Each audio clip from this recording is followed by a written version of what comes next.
Radio Pakistan Toronto. Programme सुनिए आज कल परसों मिर्जा यासीन बेग के साथ। ये प्रोग्राम हर हफ्ते पीर, मंगल और बुध को पेश किया जाता है। आज कल परसों इस प्रोग्राम में आप सुनते हैं ताजा तरीन खबरें दुनिया भर से, skits, interviews, poetry and music, the latest from around the world. हंसिए, मुस्कुराइए, खबरों से आगाह रहिए। मिर्जा यासीन बेग के साथ। और दोस्तों, अब वक्त हुआ है आज की मुलाकात का। मेरी आज की मेहमान उर्दू सहाफ़त व अदब का एक जगमगाता नाम है। इनकी लिखी कहानियाँ गुज़िश्ता 4 अशरे से हर सू पढ़ी जा रही हैं। लिखती वो 3 औरतें 3 कहानियाँ हैं, मगर इसे पढ़ते सबसे ज़्यादा मर्द हैं। कहानियों का ये सिलसिला इतना मकबूल हुआ कि अब वो इसी टाइटल से पहचानी जाती हैं। हालांकि पेशे के एतबार से वो बैंकर हैं, स्टेट बैंक के शोबा ताल्लुकात आम्मा में मुलाजिमत की और फारिग वक्त में एक से बढ़कर एक सच्ची कहानी लिखी। आजकल रोज़नामा जंग में नाकाबिले फरामोश के उन्वान से कहानियाँ लिखती हैं। जी हाँ, आज कल परसों की मेहमान राना फारूकी।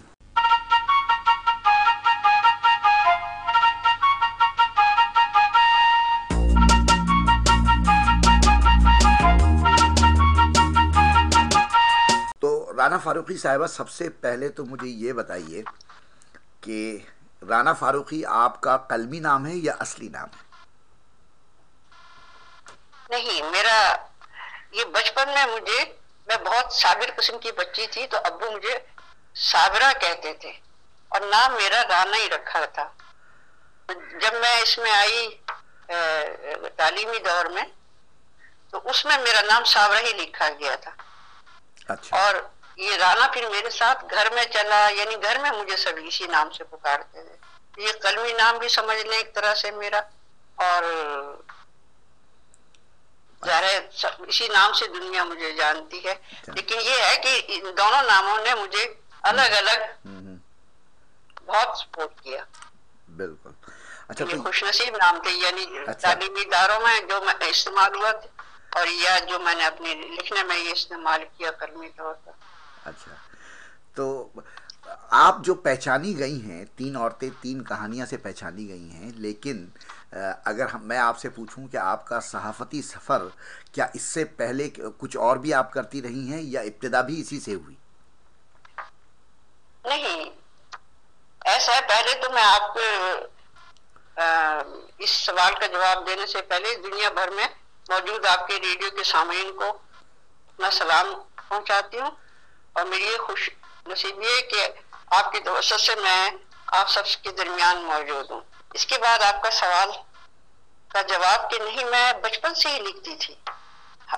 ये जो एक है ना मकौला कि बचपन से 55 तक, बचपन में 55 के हो जाना, तो यानी मैंने तकरीबन 3री-4थी में कुर्रतुल ऐन हैदर को पढ़ लिया था। अच्छा।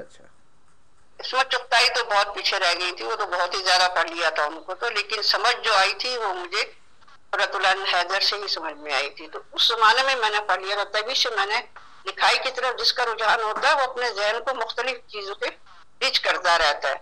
तो वो फिर मेरे ख्याल है मेरा पहला अफसाना 6ठी जमात में मेरा चट्टान वो था कंदील, उसमें छपा था। अफसाना नहीं समझ सकता, अफसाना भी था वो एक तरह से।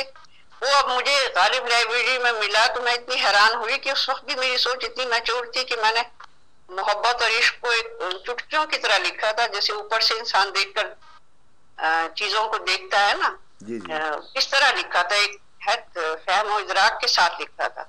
अच्छा। तो ये मेरा सफर जब से शुरू हुआ था। हाँ, तो फिर मैंने इसके बाद कंदील में लिखा, इसके बाद मुसलसल 2 इक़दाम था, एक पर्चा उसमें लिखा। फिर जो मेरा पहला अफसाना शेर मोहम्मद साहब थे, आपको शायद नाम सुना हो, बहुत मारूफ आदमी थे। जब मेरा पहला अफसाना नफरत के नाम से, जिसका टीवी बाद में वो भी बना था ड्रामा, जब उन्होंने ये अफसाना पढ़ने के लिए दिया उन्हें, तो उन्होंने इस पर एक वो लिखा था कि अभी जो लोग कहते हैं अफसाना मर रहा है, वो इस अफसाने को पढ़ लें, अफसाना नहीं मरा। ये बहुत बड़ा वो था मेरे लिए कमेंट्स। बिल्कुल। तो उस वक्त भी जब मैं स्टूडेंट थी 8वीं 9वीं 10वीं, यानी मतलब मैं जब से ही लिखती चली आई। डेरा गाजी खान एक ऐसी जगह थी जहाँ लिखने के लिए बड़ी हिम्मत की जरूरत थी, क्योंकि वो बड़ा पसमानदा इलाका था। लेकिन मैं और मेरी बहन थी, वो भी शायदा मुबीन फारूकी के नाम से लिखती थी। तो वो उसी जमाने में मेरा ये सफर शुरू हो चुका था। इसके बाद लाहौर में पढ़ाई के लिए हम मास्टर की उसमें यूनिवर्सिटी में आए। वहां पर भी मैंने इस मैगजीन फिर मैंने एडिट किए। अपने कॉलेज के जमाने में भी मैं मैगजीन एडिटर रही। ये सफर मेरा मेरे ख्याल है 12-13 साल की उम्र से ही शुरू हो चुका था मेरा। अच्छा। कराची आने के बाद तो हाँ, ये तो फिर उन्होंने मुझे ये कॉलम दिया और मैंने उसे निभा दिया। हाँ, नहीं तो अखबार जहाँ तक आप कैसे पहुंची, और फिर ये कि ये 3 औरतें 3 कहानियां हैं, ये आइडिया और वो भी बड़ी दिलचस्प बात है। मैं तो सिर्फ सईदा अफजल से मिलने के लिए दफ्तर में आई थी। इसके दफ्तर सईदा अफजल चूंकि वहाँ पर स्कूल के जमाने में पढ़ती रही थी मेरे साथ ही। तो वहाँ मैं उससे मिलने के लिए आई थी। तो वहाँ जो उसके मुलाकाती आते रहे, मैं बोरियत दूर करने के लिए उनके बारे में सिर्फ ये लिखती रही कि ये आदमी कैसा है, वो आदमी कैसा है। अपने फहम इदराक से एक वैसे ही लिखती रही। जब वो चले शाम होने लगी तो सईदा को मैंने कहने लगी कि तुम बोल रही होंगी। मैंने कहा नहीं, बोरियत की क्या बात है, तुम्हारे मुलाकातियों पे स्केच बना रही थी कलमी। उसने पढ़ा, वो कहने लगी तो छपेगा।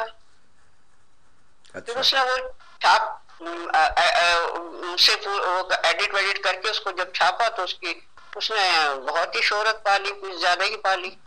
जिसके बाद मुझे नीचे बुलाया गया। मीर साहब ने, खलीलुर रहमान साहब ने कहा कि आपको हम एक दावत देते हैं कि आपको एक सफा दे दिया जाए और आप उस पर जो कुछ लिखना चाहती हैं आपकी। यूं मेरा आगाज हुआ लिखने का। इस पर मैंने यही सिलेक्ट किया कॉलम, खुद ही वो सफा लिया, खुद ही उसे किया। तो ये ये मौजूद थी, लिहाजा भी। हाँ, 3 औरतें 3 कहानियां, ये आइडिया आपका था, नाम आपका था या किसी और का था? नहीं, ये आइडिया मेरा ही था। उन्होंने कहा था आप क्या लिख सकती हैं? मैंने कहा मैं शॉर्ट स्टोरी लिख सकती हूँ। तो उन्होंने कहा अच्छा आप लिख कर लाइए पहले कि कितनी लिख सकती हैं भाई एक वक्त, एक हफ्ते में।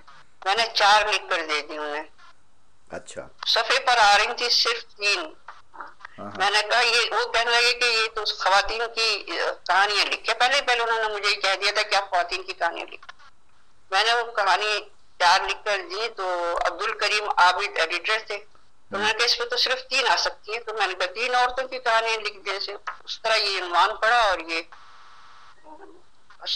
मशहूर होना था, लिहाजा स्टार्ट किया तो बहुत मकबूल हो गया। ये सजेशन भी मेरी थी और आइडिया भी मेरा था और तहरीर भी मेरी थी। फर्क ये था कि मैं कहानियां उस वक्त इधर उधर से सुनकर लिखती थी। फिर डाक आने लगी तो फिर उनसे बुनियादी आइडिया मैं वहां से ले लिया करती थी, लेकिन उसको अपने एंगल से, अपने जाविये से, अपने फिक्र से, अपनी बसीरत से, अपनी सोच से, अपने उसूलों से उसको मॉडिफाई करती थी और फिर अपनी तहरीर से और अपने उसलूब से उसको निभाती थी और इन्वॉल्वमेंट के साथ, जिसकी वजह से वो हर औरत की कहानी बन गया था उस दौर में। और एक इतनी बोल्डली, क्योंकि लोग लिख नहीं सकते थे, औरतें बता नहीं सकती थी, और मैं बेखबरी के दौर में थी। मुझे ये मालूम नहीं था कि ये कोई मकबूल चीज है या कोई नई चीज है या यूनिक है। मैं सिर्फ अपने, क्योंकि मैं डेरा गाजी खान में मेरे भाईजान मजिस्ट्रेट थे, उनके पास बहुत मुकदमे आते थे। वहाँ औरतों की बहुत अजीबो गरीब कहानियां दुखी सुनने को मिलती थी। घर में डिस्कशन कभी होता था तो मैं उसे कंसीव कर लेती थी और फिर मैंने सबसे पहले वो कहानियों की जो थी उनका उधार चुकाया कि सबको अपनी इन्वॉल्वमेंट के साथ मैंने उसमें लिखा। जैसे ये दर्द उनका नहीं, मेरा अपना दर्द। इसके बाद खवातीन खुद मुझसे रुजू करने लगी और उस रास्ते में ज़ाहिर है फिर तो आपको पता है उस दौर की तो औरत बहुत ही मजलूम थी। 70 की औरत आपको सोच ले।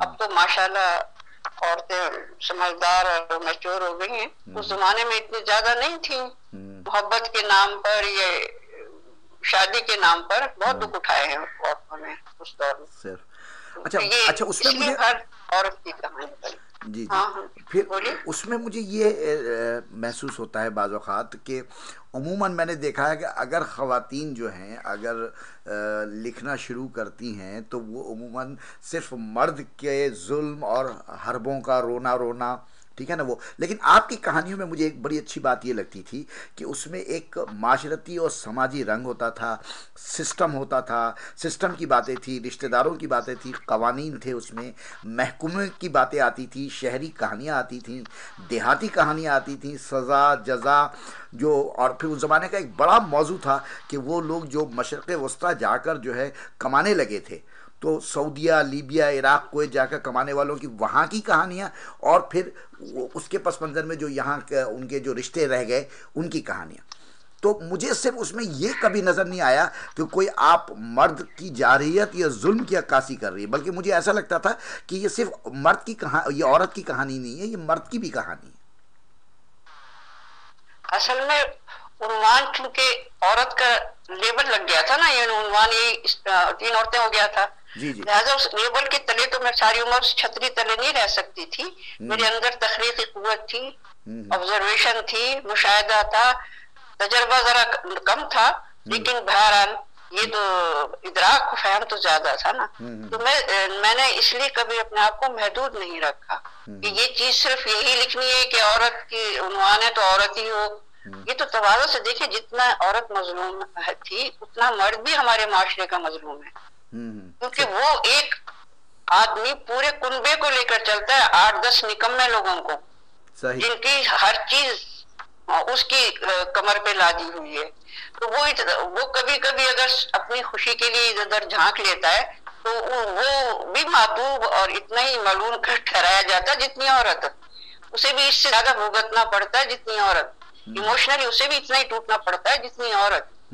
तो इसलिए वो मेरे नजदीक इन दोनों असलाफ में कोई वो नहीं है, तखसीस मैंने कभी नहीं की। मसला जिसका भी हो, दुखी हो, चाहे वो मर्द को दुखी करे या औरत को, और ये हवाला कि किस हवाले से वो दुखी हो रहा है, कमाई से दुखी हो रहा है, बाहर जाने से दुखी हो रहा है, बाहर के मसाइल से दो चार है, वो भी मेरे लिए किरदार है और मौतबर है, और उसका भी दुख मेरे लिए इतना ही अजीज है जितना खवातीन का दुख है।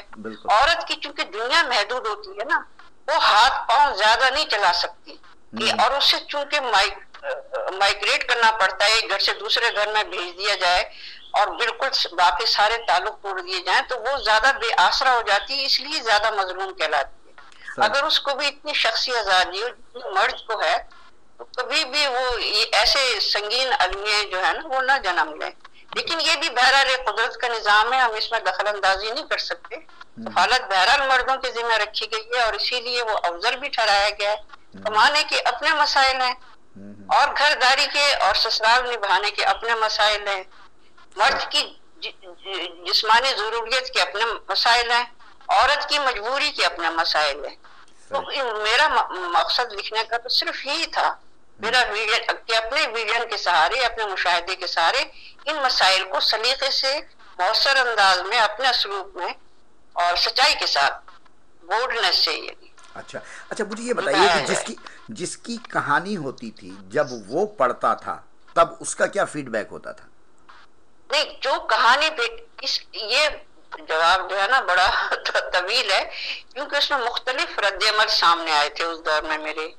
जैसे एक खातून ने मुझे अपनी कहानी लिखी, वो किसी कर्नल की बीवी थी, बेटी थी सॉरी, उसने कहानी लिखी। मैंने वो कहानी जब छापी तो उसने तो चूंकि भेजी ही दी थी, लिहाजा उस पर तो कोई असर नहीं हो, उसने तो अपना दुख उतार दिया था। लेकिन उसके बाप की शोहरत को बहुत धचका पहुंचा, उसने मुझ पर मुकदमा कर दिया, ये रद्द-ए-अमल हुआ उसका। एक कहानी ऐसी थी जो वडेरा था, एक वडेरे बहुत बड़े, बल्कि वडेरा नहीं समझो, वो सियासी फिगर भी बहुत बड़ी है, उनकी बेटी की कहानी थी जिसने अपने बाप की से बगावत करके और एक अपने ट्यूटर से शादी कर ली थी, और माँ उसके साथ शामिल थी। उसको समझती थी कि कुरान से शादी कर देंगे और मेरी बेटी की जिंदगी तबाह हो जाएगी। ट्यूटर पढ़ा लिखा माकूल आदमी, तब से शादी कर दी। धोखे से बाप ने उस लड़की को अगवा करवा कर और बंद करवा दिया, उसे गुमशुदा कर दिया। उसकी उसका शौहर मेरे पास आया था, मैंने उसकी पूरी कहानी सुनकर और लिख दी। उसका रद्द-ए-अमल आप सोच सकते हैं क्या हुआ होगा। उन्होंने पढ़ा, उन्होंने भी मुकदमा कर दिया। अच्छा। इसी तरह हाँ, यानी ये कोई इतना आसान सफर नहीं था कि जिसकी वजह से इंसान अब जैसे यूं समझ लें, एक खातून थी आपको है ना, मसूद राना मरहूम, उसकी पुरानी कोई होंगी बचपन की, मतलब एक तरह से जानने वाली या महबूबा समझ लें एक तरह से। तो उन्होंने अपने पूरी दास्तान के राना ने क्यों छोड़ा, मसूद राना ने, वो लिख दी। वो आके खुद बताई मुझे, वो मैंने लिख दी, बल्कि भेजी, पहले तो कहानी भेजी, जब मैंने उसे लिख दिया तो मसूद राना ने जवाब लिख दिया कि क्या वजह थी, मैंने क्यों छोड़ा, मुझे फोन करके वजह बताई, मैंने वो वजह भी लिख दिया। अपने तौर पे भी मैंने नेक काम किया था कि दोनों को ठंडा कर दिया था, लेकिन इसके रद्द-ए-अमल क्या हुआ, उसके शौहर को किसी ने बता दिया। ये कहानी आपकी बीवी हैदराबाद में रहती थी। फिर वो बेचारी सुबह 6 बजे मेरे पास आई, 6 बजे आई, और जब 9 बजे मैं दफ्तर पहुंची तो वो मौजूद थी। उसने मुझे बताया कि इस तरह मेरे शौहर को पता चल गया है ये हालात, वो आपसे मिलने आएगा, आप प्लीज कुछ करें। अब ये रद्द-ए-अमल भी मुझे निभाना पड़ा। जब वो शौहर साहब, खुद तो चली गई वो, फिर उसके जब शौहर साहब तशरीफ लाए तो मुझे वो कहानी अपने हाथ से मैंने लिखकर, इससे लिखवा कर थोड़ी वो से रफ अंदाज में उसके शौहर को दे दी कि ये कहानी, उसने कहा हाँ ये मेरी बीवी के हाथ की नहीं, किसी ने मेरी बीवी को बदनाम करने के लिए लिखी। इस तरह के वाकयात मेरे साथ बहुत पेश आते थे। अच्छा। आए एक खातून, एक लड़की थी, उसका रद्द-ए-अमल आप यूं सोचें कि जब वो लड़की सुतेली, उसके बाप यानी माँ ने शादी कर ली तो सुतेले बाप के साथ वो माँ अपने साथ दुबई ले गई उस लड़की, वहां वो लड़की को बाप ने बेच दिया, उसको किसी जगह कैद कर लिया गया। उस लड़की ने वहां से किसी ना किसी तरह मुझे वो एक छोटा सा पुर्जा फटा पुराना मुझे भिजवा दिया कि मेरे साथ ये जुर्म हुआ है। मैंने उसे कहानी बनाकर अपने जो अंदाज था उससे तहलका मच गया।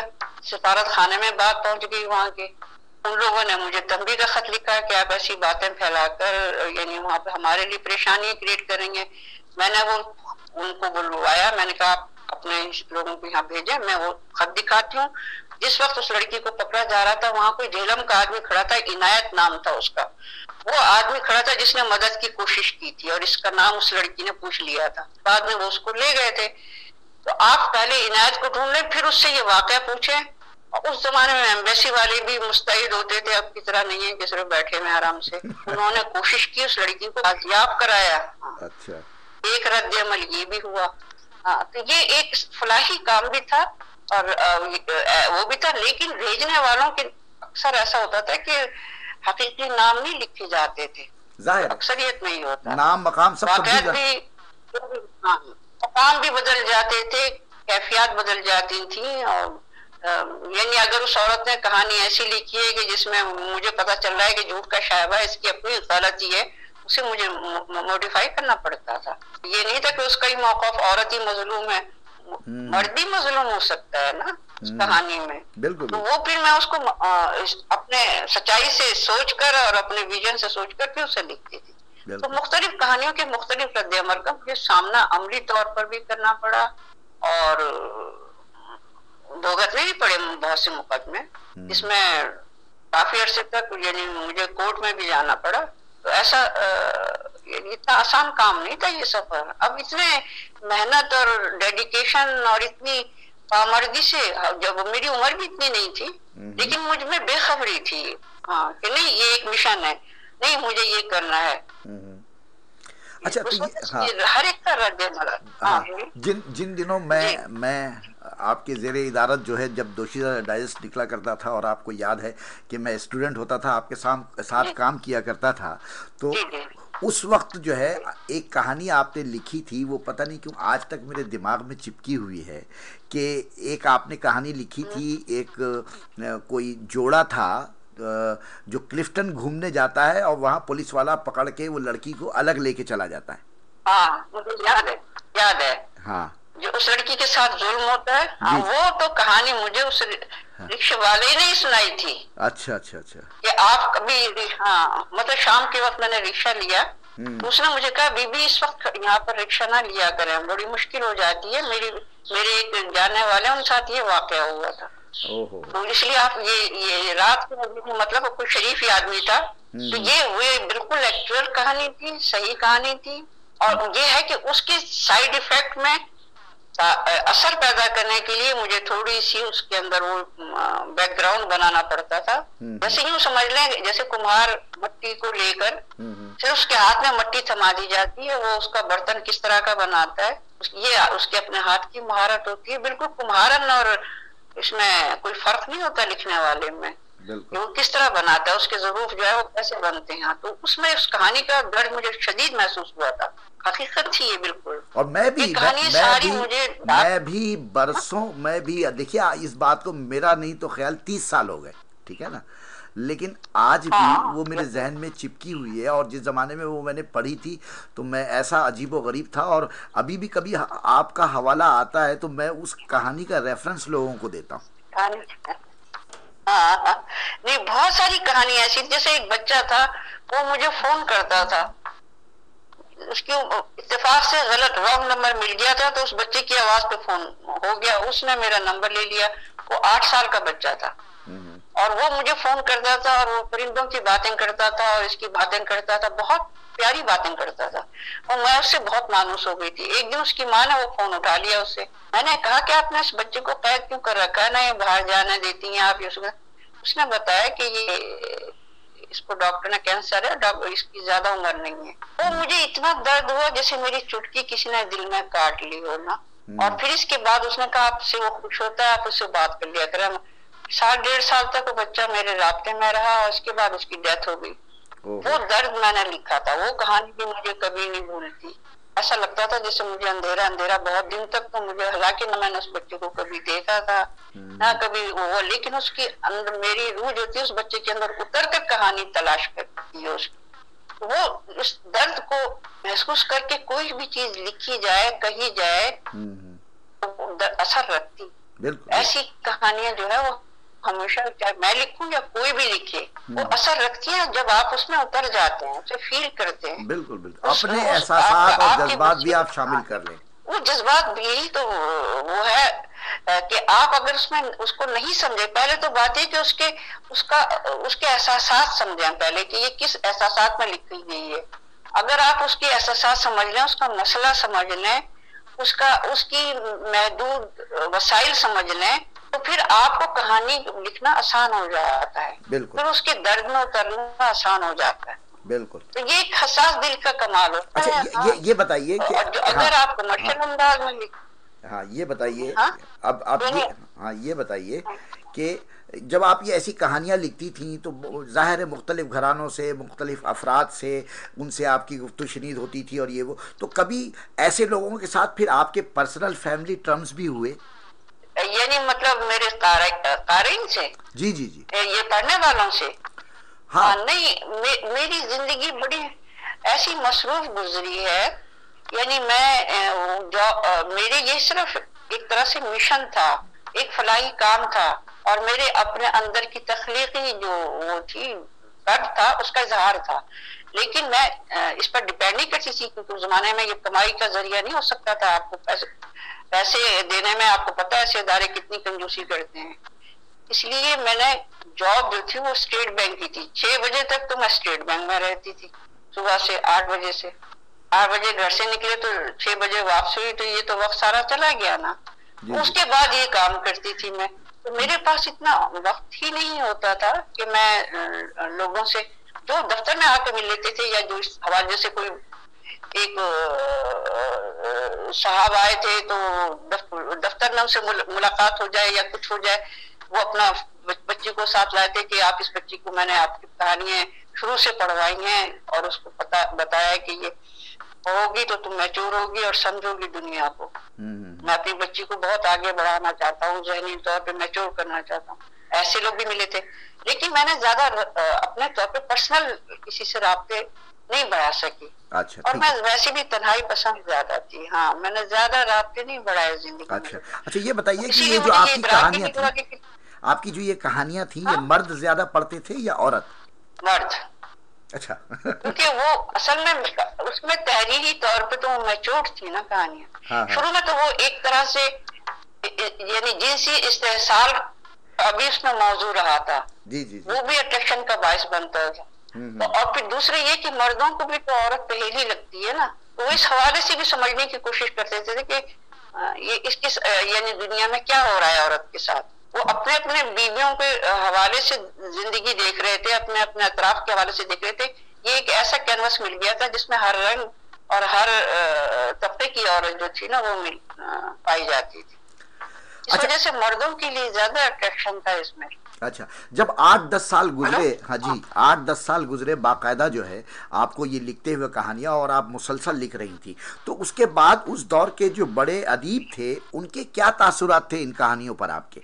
असल में मैंने अपने आप को हमेशा अंडर एस्टिमेट ही किया, राब्ता में नहीं रखा। लेकिन जब मेरी कहानियों का मजमुआ छपा और उस पर बड़े बड़े राइटर्स ने अपनी अपनी आरा दी, जिसमें शौकत सिद्दीकी भी शामिल थे, जिसमें जोगिंदर पाल भी शामिल थे, जिसमें वालिदा तबस्सुम भी शामिल थी, जिसमें जिलानी बानो भी शामिल थी, यानी बड़े बड़े जय्यद नाम शामिल थे उसमें।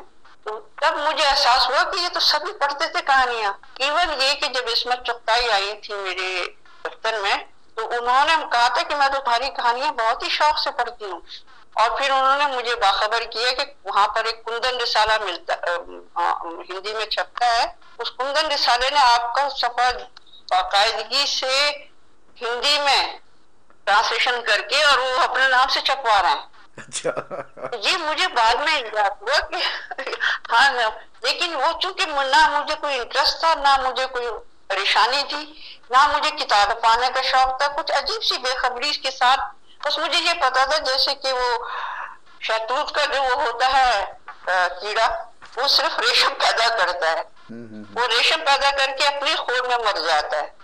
तो मेरी मिसाल आप वो ही ले लें रेशम की कीड़े की तरह कि लोग लिबास पहने चमके खुश हो, लोगों के मसाइल जो है वो उजागर हो, और मैं कहाँ हूँ, मुझे कौन पसंद करता है, मेरी कहानी कितनी पढ़ी जाती है, इससे मैं बाखबर रही। पता नहीं अच्छा था या बुरा था, बहरहाल मैंने ज्यादा इस उलझनों में नहीं पढ़ी। इसी वजह से मेरी कोई किताब शायद ही हो सकी कि मैं हमेशा ये सोचती थी ये क्या है, हजारों लोग लिखते हैं, मैंने कौन सा कमाल किया। अच्छा, तो अंदाजन आपने कितनी कहानियां लिखी होंगी? हजारों। अच्छा, हजारों। तो उनमें से मजमुए कितने आए, कितने कहानियों के मजमुआ आए? नहीं, मैंने कहा ना आपको कि मुझे ये फहम ही नहीं था कि इस काबिल है कि इनको छापा भी जा सकता है। सिर्फ ये जो मिर्जा साहब ने जब ये छापा अपनी किताबों, तो जाहिर उन्होंने तो अपना उसके कमर्शियल बुनियाद पे वो मेरा नंबर छापा था। जी। लेकिन तब मुझे ये थोड़ा सा ख्याल हुआ कि हाँ ये पढ़ी जाती हैं, इनको लोग बड़े बड़े लोग, लेकिन किताबी शक्ल में अभी तक आपकी कहानियों को कोई इंतखाब नहीं आया? नहीं आई। नहीं आई। अच्छा। क्योंकि जमाना इतनी तेज रफ्तारी से आगे बढ़ता है कि हमसे बेहतर कहने वाले और हमसे बेहतर सुनने वाले पैदा होने लगते हैं। तो वो जब आप अपना नक्श जो है वक्त पर ना सख्त करें ना, तो वो बेकार होता है। अब इतनी अच्छी लड़कियां कहानियां लिख रही हैं इतनी, लेकिन वो चूंकि जहनी तौर पर कमर्शियल भी हैं, वो किताबें छपवा भी रही हैं, और सच बात ये कि उसमें बहुत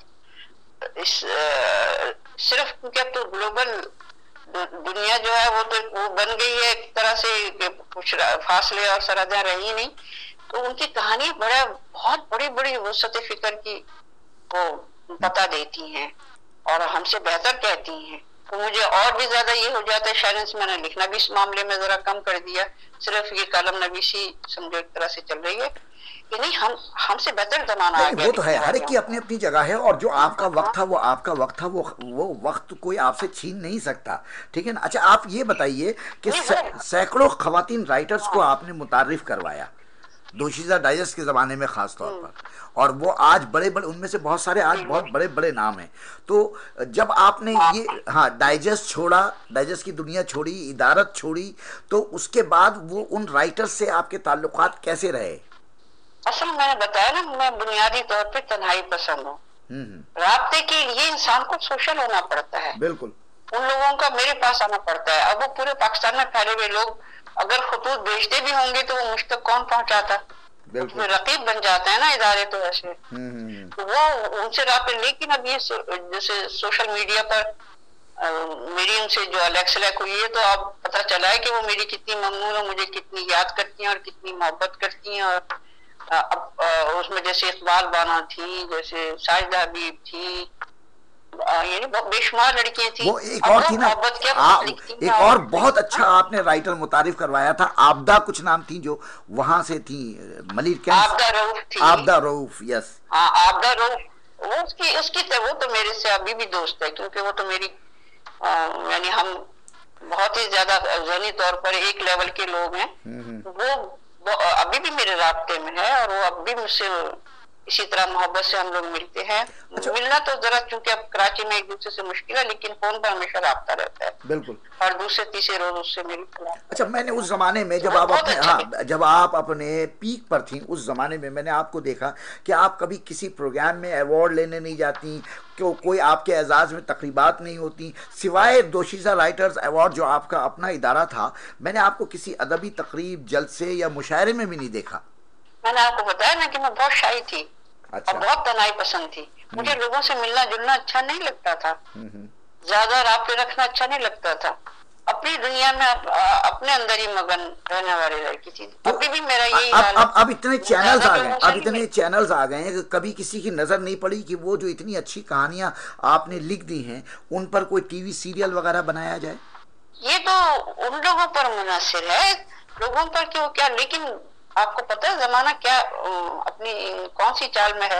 इसमें तो ख्वातीन को खुद राब्ते करने पड़ते हैं, खुद बैठना पड़ता है, खुद वो करना पड़ता है। उसको थोड़ी कोई किसी के पास आकर कहता है कि हमें ये चाहिए, हमें वो चाहिए।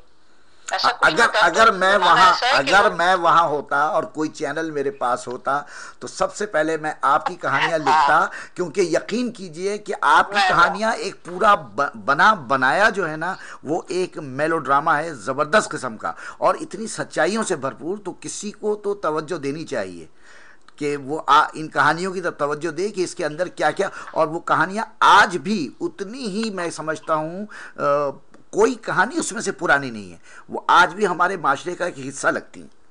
सच की एक अपनी ताकत होती है जो हर दौर में रहती है, और मसाइल भी कमो बेश लिबास बदल लेते हैं मगर रहते वही हैं। बिल्कुल। सिर्फ ये है कि फर्क जो होता है वो जमाने का ये होता है कि वो कमर्शियल हो जाता है जमाना, और मैं कमर्शियल नहीं हूँ। हाँ बिल्कुल, ये मुझे जब कुछ नहीं दिया गया, हाँ तब भी मैंने लिखा। जब मुझे यानी मतलब ये आपको शायद यकीन नहीं आएगा, 3 औरतें 3 कहानियां उर्दू पर था, मुझे एक पैसा नहीं मिलता था वहां से। अच्छा। मैं तो स्टेट बैंक में जॉब करती थी, मुझे अपनी जरूरतें पूरी हो जाती थी, मैंने कभी मांगा भी नहीं। इस तरह इसमें दोशीज़ा में करीबन 2-2.5 साल तक मैंने ऐसे ही काम किया। मुझे ये एहसास ही नहीं होता कि पैसे मांगे जाएंगे या इनका मुआवजा चाहिए या इनकी शोहरत चाहिए या मुझे ये इकबाल हैदर साहब ने खुद मेरे ड्रामे बनाए थे 1-2, लेकिन मैंने वो देखते हुए भी मुझे थोड़ी सी शाइनेस होती थी। मैं नहीं, इसमें यूं नहीं, यूं हो सकता था, बेहतर तरीके से ये हो सकता था। तो मैंने अगर मैं इस तरह इकबाल हैदर के पास फिर जाती और बात होती वो तो खुद आकर उन्होंने, चूंकि नजदीक था दोशीज़ा, आते रहते थे, तो उन्होंने खुद ही पिक कर लिया अफसाना और मुझे आगे पूछा, मैं इसका ये बना रहा हूँ। मैंने आपकी मर्जी। खुद मेरा अंदर ये नहीं है कि मैं बस खुद जाकर रिक्वेस्ट करूँ, मेरी अपनी मतलब खुददारी इजाजत नहीं देती। इसे खुददारी कह रहे हैं बेवकूफ, दोनों ही बात। ये दोनों ही बातें बिल्कुल सही कहा आपने। अच्छा, अब मैं आता हूँ आपके स्टेट बैंक की मुलाजिमत की तरफ, कि आपने वहाँ पब्लिक रिलेशंस डिपार्टमेंट में काम किया, तो ये नौकरी आपको कैसी लगी? और स्टेट बैंक में जो इतना अरसा आपने गुजारा, तो वो आपका तजर्बा जिंदगी का कैसा रहा? उसका तजर्बा का आपको ये बता दूं कि स्टेट बैंक में रहते हुए मैंने पूरा स्टेट बैंक कभी नहीं देखा।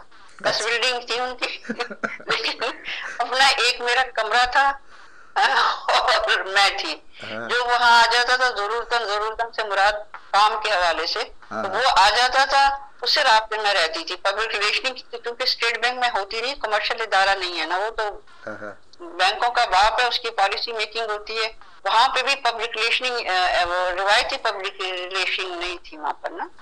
वो एक ऐसी पब्लिक रिलेशन इदारा था जहां पब्लिकेशन छपती थी। इसकी स्टेट बैंक की रिसर्च डिपार्टमेंट में किताबें छपती थी उसके हवाले से, मुल्क की मईशत के हवाले से।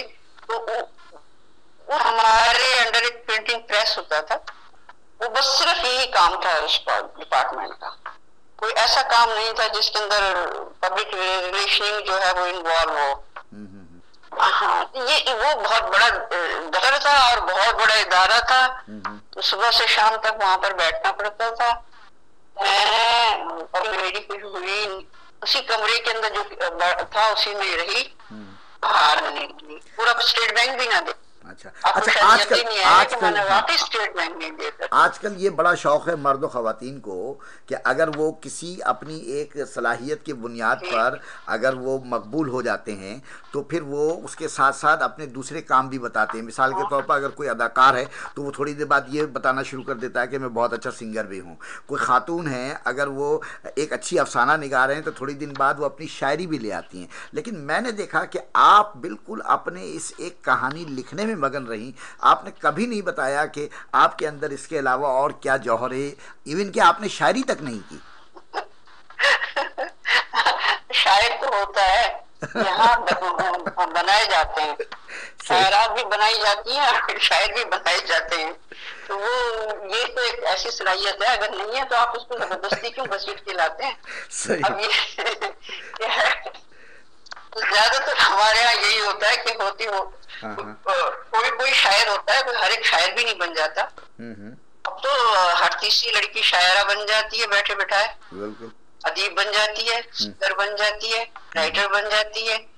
ये बनने वाला जो सिलसिला ये मेरी समझ में आज तक नहीं आया।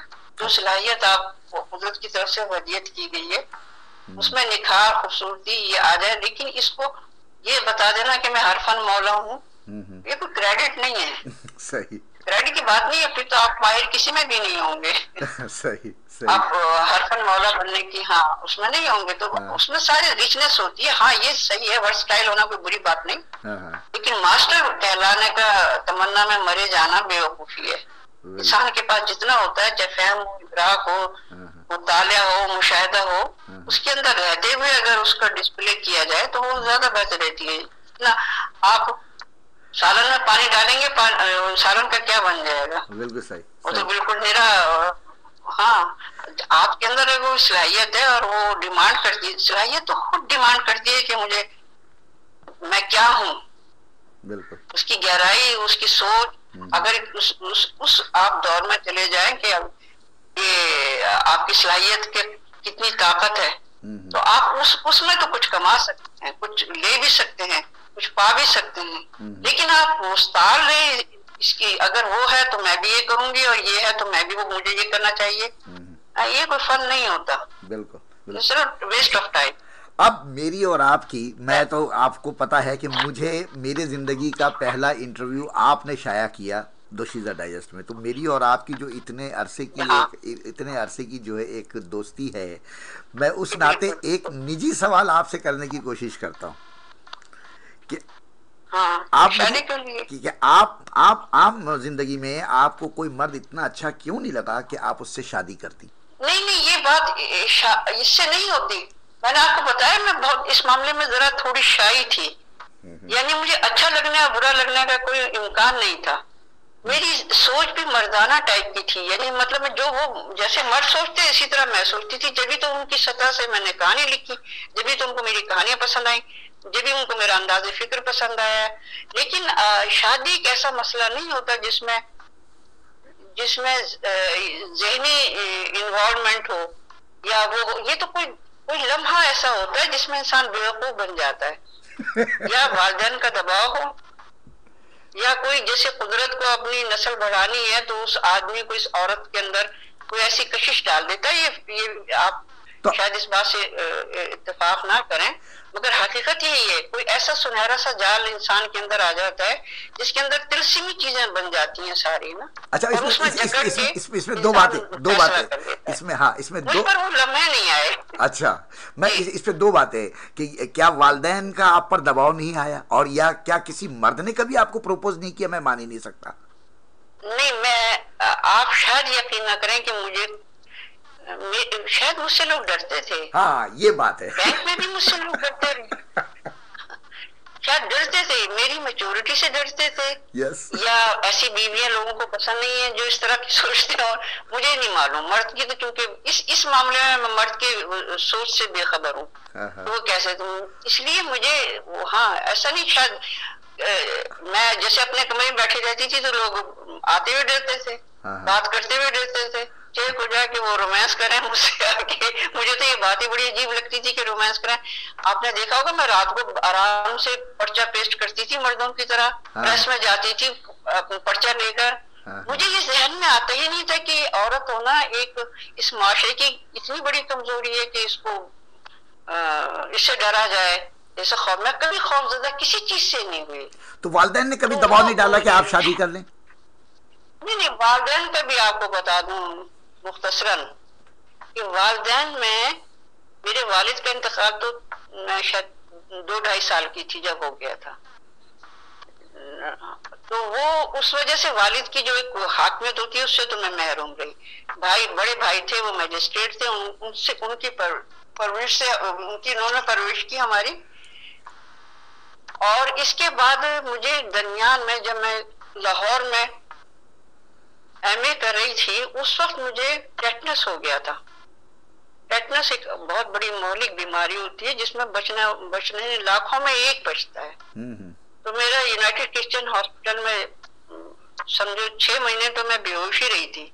उसके बाद भाईजान वगैरह यानी मेरी फैमिली के लोग डर गए थे कि इसकी अपनी मर्जी के खिलाफ कुछ न किया जाए। डॉक्टरों ने भी यही कहा था इस पर कोई जबर न किया जाए, यह हसास लड़की है, इसको ज्यादा आप वो न करें, असाबी तौर पे चूंकि कमजोर हो चुकी है, लिहाजा इनको किसी किस्म का दबाव न डाले। तो उसके बाद मैंने ये सर्विस की और कराची आई और मैंने ये अपना कैरियर शुरू किया।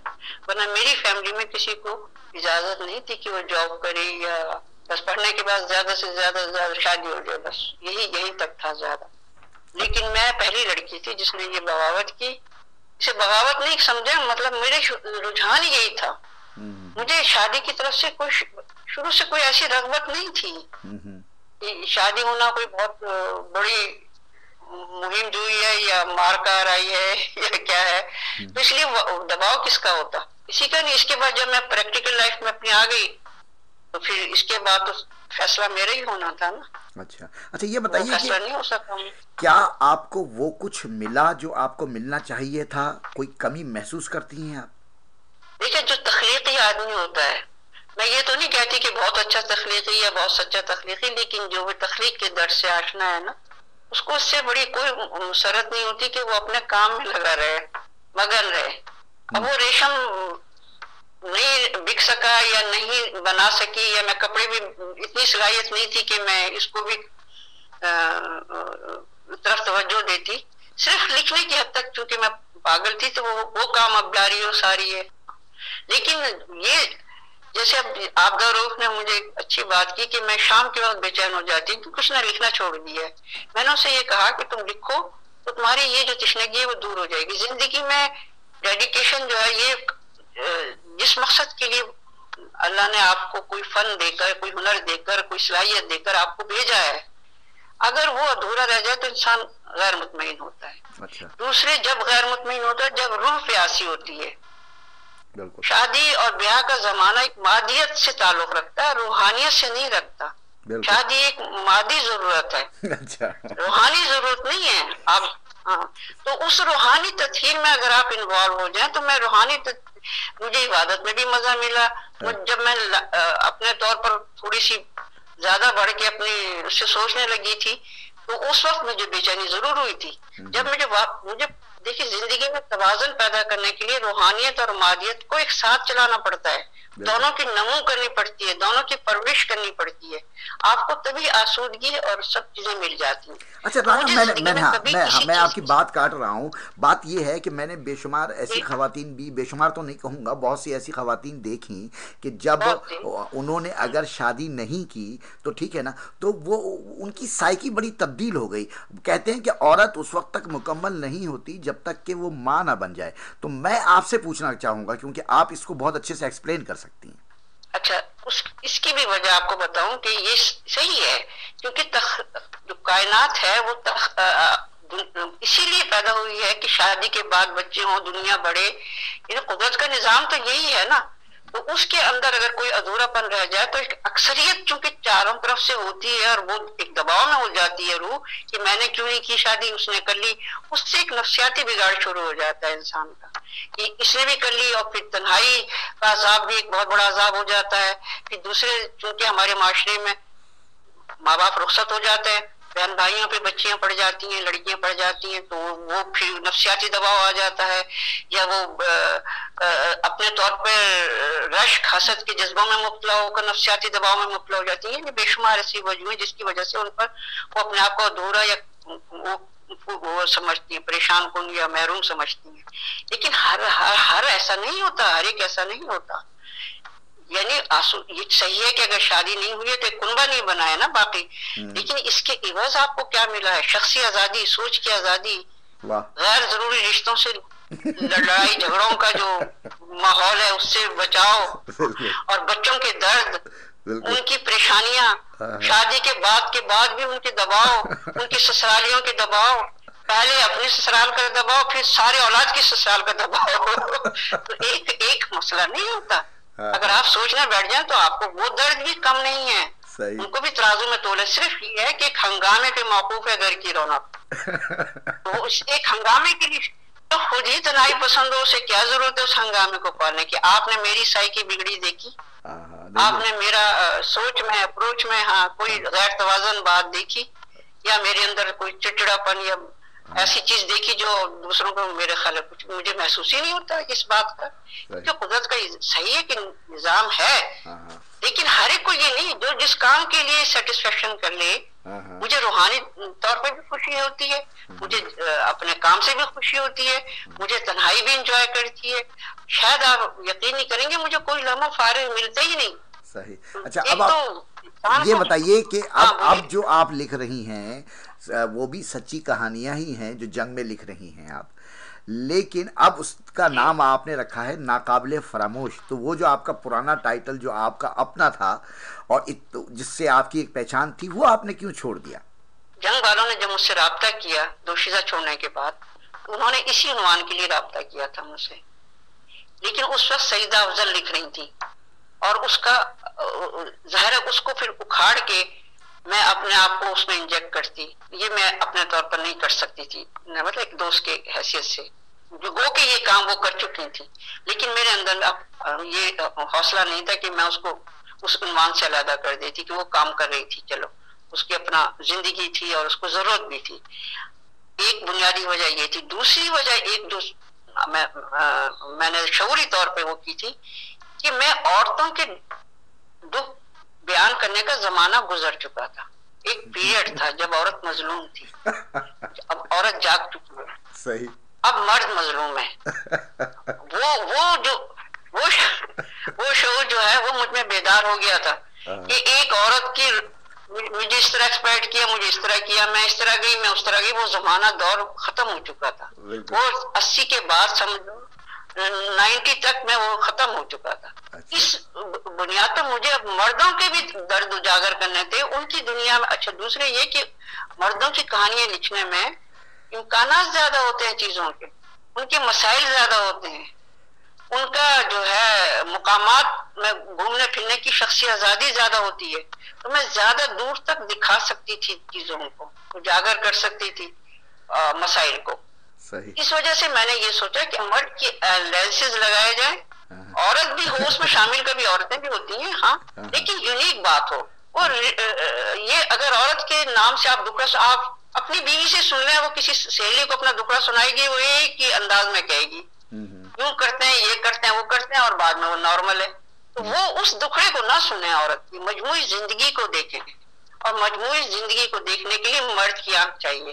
तो मैंने मर्द की आंख अपने अंदर कि उनके भी मसाइल देखो, उनकी भी मुश्किलात देखो। अच्छा, बात समझ में आ गई होगी आपको, यकीन बहुत अच्छे से समझ में आ गई है। और अब मुझे ये बताइए कि असल में हुआ ये कि आपकी बातें इतनी दिलचस्प थी कि मैंने कहा कि बीच में कुछ और चीज़ शामिल करना वो ठीक नहीं रहेगा, क्योंकि एक बातों की रो है, फ्लो है, जो सुनने वाले हैं मेरे वो यकीनन उस चीज़ से महजूज हो रहे होंगे। तो अब एंड में जाके मैं आपसे पूछता हूँ कि मौसीकी का आपकी ज़िंदगी में कितना अमल दखल है, कितना सुनती हैं आप? मौसीकी, देखिए मौसीकी तो इंसान के अंदर उतर कर उसकी एहसासात के अंदर कलियां खिलाती है, फूल खिलाती है, कांटे भी उगाती है, और दर्द में शेयर करती है, खुशियों में सरशारी देती है। मौसीकी तो इंसान की बहुत बड़ी जरूरत है। तो मौसीकी का तो मेरे ख्याल है, जब हम लोग, मैं ही नहीं पूरी फैमिली, मैंने अपने शौक से हारमोनियम भी घर में रखा हुआ था। मैंने अपने शौक से हर यानी मतलब जो उस जमाने में अवेलेबल चीजें थी, मौसीकी से एक एक, क्या कव्वाली, क्या सैगल, क्या उस सैगल से भी पहला, वहां से ही हम लोग मौसीकी को शुरू से ही सुना। अच्छा। और वो यानी जब तीसरी चौथी के अंदर थे, और ये इनकी कवालियां बहुत मशहूर थी, साबिर कवाली की, तो मेरी रूह थी, मेरा कोई नहीं है तेरे सिवा, तो ऐसा लगता था जैसे रूह के दरवाजे खुल गया हो ना, और ठंडी हवाएं आने लगी। सुबह सुबह टेस्टिंग रिकॉर्ड में सुना करती थी, या तो वो मौसीकी तो बहुत बड़ी चीज है, उसको हम पूरा अहाता नहीं कर सकते। गहरा लगाव है, चाहे वो गाना हो, क्लासिकल हो, आजकल का हो, अगर उसके अंदर मौसीकियत है, उसके आजकल बोल याद नहीं रहते, क्योंकि बोल है ही नहीं गानों में, गीत तो खत्म हो गए। पहले दर्द के साथ दवा भी होती थी, अब दवा गायब हो गई है, सिर्फ दर्द ही दर्द पैदा कर देते हैं, रो रहे हैं तो रो रहे हैं और हंस रहे हैं तो हंस रहे हैं, लेकिन फिर भी उनमें अच्छी मौसीकी बहरहाल आती है। सारी गाने आज रेडियो के सामईन के साथ मिलकर आप क्या सुनना चाहेंगी या क्या उनको सुनाना चाहेंगी? कोई एक नगमा। एक नगमा है लता का, सुनाई दिए कि बेखुद किया। अच्छा, ये मुझे बहुत पसंद है, आप ये सुनवा दीजिए। अच्छा, आप कभी गुनगुनाती हैं? खुद शराब हो जाए बहुत दिनों पर नहीं मुझे अब क्या गुनगुनाऊंगी, लेकिन एक जमाने में हम वाकई बहुत अपने स्टेट बैंक में उसमें जो वक्फा होता था खाने का, उस वक्त दरवाजे बंद करके बहुत गाने गाते थे। अच्छा। कोई गाना ऐसा नहीं था जो हम छोड़ते थे, बहुत, लेकिन बहरहाल अब तो ये छोड़ा, मुझे सुनवा दें। अच्छा चले जी, सुनवा देते हैं आपको। दिखाई दिए के बेखुद किया, दिखाई दिए के बेखुद किया, हमें आपसे जुदा कर चले, दिखाई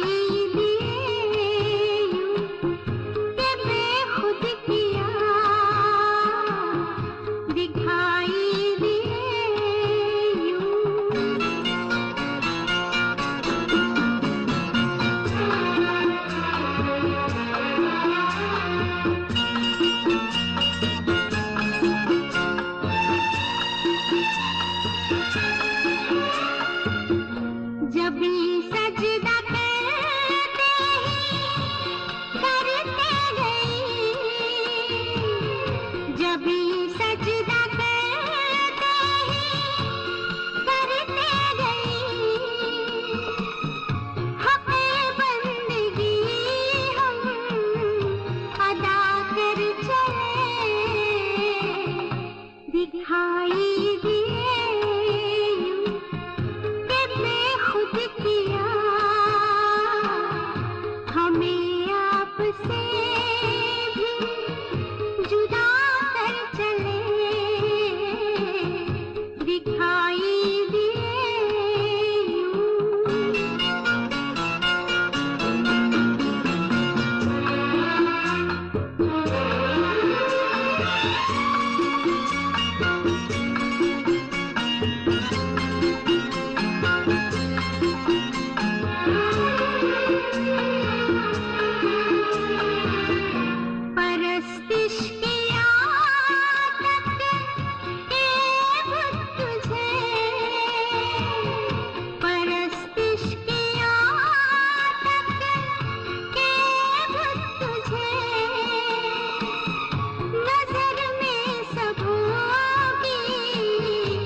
राना फारूकी साहिबा, आपका बहुत बहुत शुक्रिया कि आपने मुझे ये मौका दिया। आपके मैं इतना करीब रहा और कई बरस रहा, लेकिन मैंने कभी जानने की कोशिश भी नहीं की, क्योंकि मैं भी बड़ा शर्मिला होता था उन दिनों। तो सवालात करना आपसे सवालात करना ख़ास तौर पर मुझे बड़ा अजीब सा लगता था। तो इतने दिनों के बाद मेरी अपनी तमन्ना भी पूरी हुई है कि आज मैं जाना हूँ कुछ राना फारूकी को, और मुझे उम्मीद है कि जो उनके लाखों पढ़ने वाले थे वो अगर रेडियो पे आज उनका ये इंटरव्यू सुनेंगे तो यकीनन ये बातें उन्होंने पहले कभी नहीं सुनी होंगी। मेरा ख्याल है। आप क्या कहती हैं? हाँ, शायद मैंने भी इतनी सच्चाई से और इतनी खुलकर और इतनी अपनाइयत से किसी को इंटरव्यू नहीं दिया, इसलिए वो आपकी बात की तायद करती हूँ। बहुत शुक्रिया। इंशाल्लाह बिलाशुबा आप बोलिए। फिर इंशाल्लाह राब्ता होगा। आप इजाजत दीजिए। अल्लाह हाफिज। रेडियो पाकिस्तान टोरंटो से आप प्रोग्राम सुन रहे हैं आज कल परसों मिर्जा यासीन बेग के साथ। ये प्रोग्राम हर हफ्ते पीर, मंगल और बुध को पेश किया जाता है। आज कल परसों। जी हाँ जनाब, आप दुनिया के किसी भी मुल्क में रहते हो, हमारा रेडियो शो बआसानी सुन सकते हैं। इसके 3 तरीके हैं। एक तरीका तो ये है कि आप लॉग ऑन हो जाइए www.radiopakistan.fm। जी हाँ, www.radiopakistan.fm। हमारी नशरियात 24 घंटे जारी रहती हैं। अच्छा, सुनने का दूसरा तरीका ये है कि आप हमारी ऐप जो है डाउनलोड कीजिए अपने सेल फोन पर। हमारे ऐप का नाम है, जो आपको सर्च करना है अपने ऐप स्टोर पर, radio Pakistan Toronto. Radio Pakistan Toronto या RPT के नाम से आप सर्च कीजिए, डाउनलोड कीजिए, और फिर उसके बाद जब जी चाहे आप हमारा रेडियो शो इसको क्लिक करके इस ऐप को आप सुन सकते हैं। तीसरा तरीका यह है कि आप अपने लोकल फ़ोन पर भी जो है ये प्रोग्राम सुन सकते हैं। इसके लिए कई ममालिक में हमने आपके लिए इंतज़ाम किया है। वो लोग जो कनाडा में रहते हैं वो 647-957-9649 ये आप नंबर डायल कीजिए और हमारा प्रोग्राम सुनिए। मैं दोबारा रिपीट कर देता हूँ, कनाडा के लोगों के लिए 647-957-9649, यूके के सामीन के लिए 330-606-0949 और ऑस्ट्रेलिया के लिए 028-072-5100 028-072-5100 और यूएसए के सामीन सुन सकते हैं अपने लोकल कॉल पर। डायल कीजिए 712-832-8026 712-832-8026 और स्टूडियो का नंबर, अगर आप मुझसे बात करना चाहते हैं या मेरे किसी भी प्रेजेंटर्स के साथ बात करना चाहते हैं तो हमारे स्टूडियो का नंबर है 416-593-0003। जी हाँ, 416-593-0003।